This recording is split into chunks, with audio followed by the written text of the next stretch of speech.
Okay, it's story time. Today, I want to talk about the word Kundalini. So, Kundalini appears in the Upanishads. The Upanishads is an old book, an old Indian text from Indian philosophy, which comes from the Vedas, which are the oldest four known books on the planet. They don't even know how old they are. They're either 3,000 or 5,000 years old. Some of the oldest books, should I say. The Vedas, the four Vedas, are where all the yoga knowledge comes from: pranayama, breathwork, the Ayurveda, which is their new medicine, yoga medicine, using nutrition as medicine, which doctors still use today.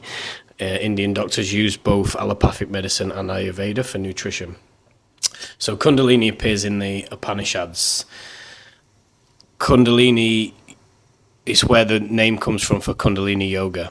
And people think that Kundalini yoga is kind of a really masculine practice because it can be quite intense.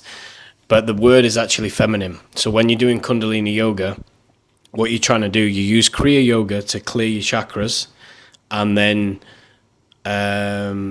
use Kriya techniques to clear the chakras. So we're making a clear path up the 7 chakras, and then we want female energy, female creative divine feminine energy, which is Shakti. We want Shakti to rise from the base of the spine all the way up to the third eye. That's what we do in Kundalini yoga. People have a taste of this through plant medicine, but through plant medicine it's too much too quick and it's quite intense. That's why some people can't really take it. They don't understand the messages, what they get hallucinations that make no sense, these really intense hallucinations.